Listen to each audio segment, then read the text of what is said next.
My mom left my dad when I was 17, I'm 29 now, and had a new boyfriend literally straight away. We all suspected that she was cheating with this dude beforehand, but there was never any proof, and she even to this day refuses to admit it.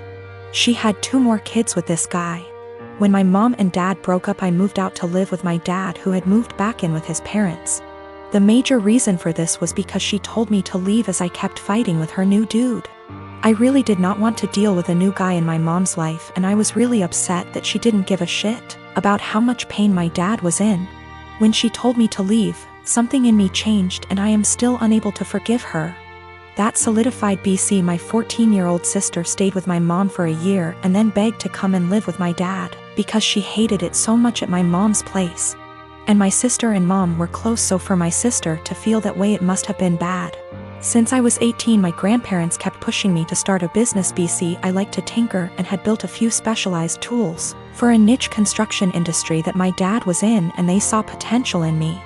They gave me a lot of money as an investment. Actually, their mortgaged their house, that's much they believed in me, and basically, I majorly lucked out and managed to land some national contracts at 24 that turned into more than a few millions of dollars over a few months when the business boomed. The profit trajectory has risen since then, and basically, I'm living a life I never thought would be for a schmuck like me. I moved my dad, sister, and grandparents out to the East Coast a couple years back, and we've started a new life. I am surrounded by people who see and saw the best in me, and I'm grateful so much. BC. I was seriously messed up after my mom blew our family apart. For the last couple years or so, my mom has been on my case to reunite with her. She is getting increasingly more insistent that I go visit her and her boyfriend and kids, and keeps trying to guilt trip me because my sister has a much more privileged life now and my younger 2 half-siblings don't. She keeps telling me that even if I don't forgive her, I should look out for the kids as they're innocent in all this. She made her bed and she can lay in it, but the guilt eats me alive sometimes. I just can't forgive her though. I don't have kids and I have no experience with babies or motherhood or children. I'm 18 and beyond being around them in group settings where at least one of the parents and a ton of other people are around, that's it. My brother's wife had a baby 17 days ago. I didn't go visit them yet, but my brother and sister-in-law sent me some pictures. My brother said our cousin Rachel was around a lot because my sister-in-law is having trouble breastfeeding, and Rachel is a big believer in it and is helping her. I offered to help them if I needed it, and on Saturday they asked me to go to grocery store for them because no home delivery had an open spot. When I dropped the food off, I was shocked at how bad my sister-in-law looked. She literally looked like the Walking Dead. Barely awake and not showered, and she was actually crying because she was so frustrated. It actually scared me how bad she looked. At first I didn't want to butt in, but it bothered me so much I went back to the store and got a can of baby formula. I figured it would give her a break and my niece could eat. It was even worse when I gave it to my sister-in-law because I said it was no big deal if my niece got formula. It wasn't a problem. My sister-in-law broke down and I was honestly scared because she was weeping. Like in the movies when someone dies, kind of weeping. No one told her it was okay not to breastfeed. She felt so guilty because of Rachel butting in and no one telling her formula was okay. I actually ripped my brother a new one because he sat back while my sister-in-law suffered. There was no way he didn't see how bad she looked. No offense, but she looked terrible. I got my sister-in-law to shower after my niece ate and fell asleep, and I changed the sheets on the bed and told my sister-in-law to sleep while my niece slept, and I said I would get more baby formula. I thought I did the right thing because my sister-in-law actually stopped crying, showered and slept, and the next 3 days she looked better and didn't cry again. My niece gets full. My idiot brother smartened up and told Rachel to stay away, and everyone else, especially our parents and SIL's parents, to butt out. They take turns feeding so they both can sleep. My parents and Rachel are furious at me. SIL's sister was in agreement with Rachel and left me an angry voicemail full of swearing. Rachel basically had sister-in-law holding the baby while topless 24/7, and my dumbass brother sat there and didn't help with the baby at all. Rachel breastfed all her kids until they could walk and talk and never had problems, but my sister-in-law obviously did. My dad said I overstepped and should not have butted in. I was scared shitless after seeing sister-in-law on Saturday. Since I'm not a mother or baby expert, I have no idea what it is like with a newborn.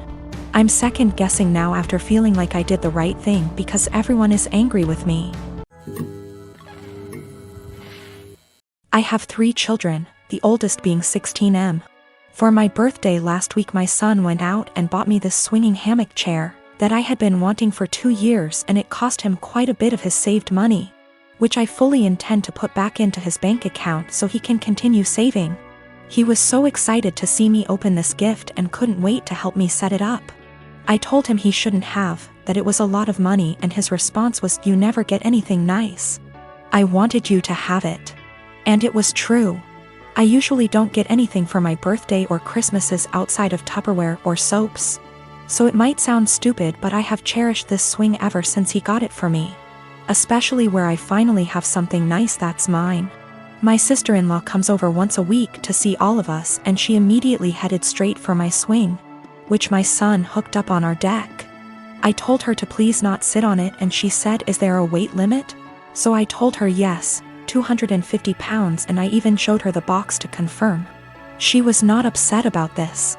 She just said, "That's a bummer. They need to make something capable of holding us big girls." I simply agreed with her and went about my business.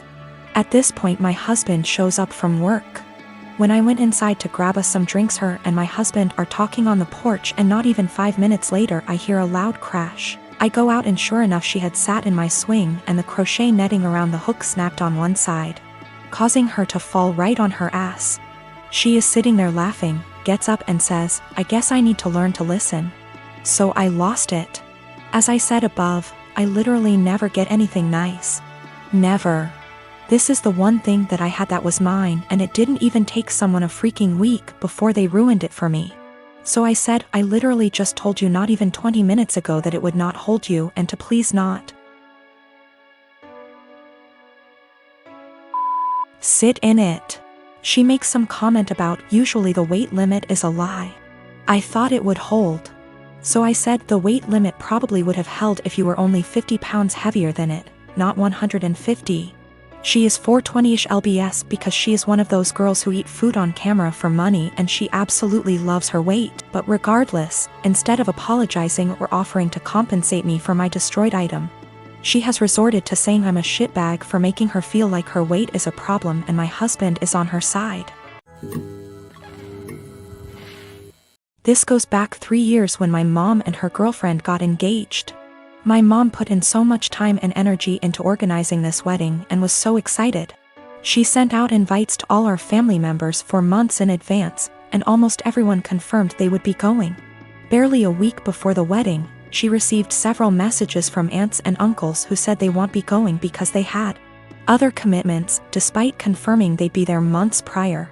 One of my aunts, my grandma's sister, confronted my mom and said many weren't going because they still didn't agree with the fact that she was marrying a woman, including herself, because it went against her Christian views. Meanwhile, my hardcore Christian grandma was more than happy to walk my mom down the aisle. This upset my mom, but she tried not to let it ruin her wedding. I, however, was furious. Only my grandma, my mom's sister, a few cousins, and another aunt attended the wedding, while my stepmom's entire family came. What really pissed me off was that 2 weeks later, my cousin who lives in a totally different state celebrated her sweet 16, and everyone who made excuses about not going to my mom's wedding made the journey all the way over there and posted pictures all over Facebook. It really broke my mom's heart and just felt like salt in the wound. I swore then that when I got married, everyone who did not show up to my mom's wedding would not be invited to mine. Fast forward to now, me and my girlfriend of 2 years got married first week of March, and I kept my word.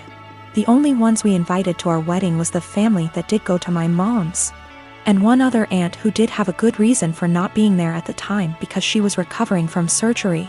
I wanted to clarify that I am in fact a guy. We even invited my stepmom's family too. Obviously my other family members found out and expressed their hurt over not being invited. I called them all out and said if they had a problem with my mom for being who she is, then they had a problem with me, and I wouldn't let toxic people be a part of a special day for me and my wife. My wife stood behind my decision, as did my mom. That still doesn't seem to stop them from thinking it was a move and are turning it into a whole family drama because they think it was unfair to punish them for simply believing in something different.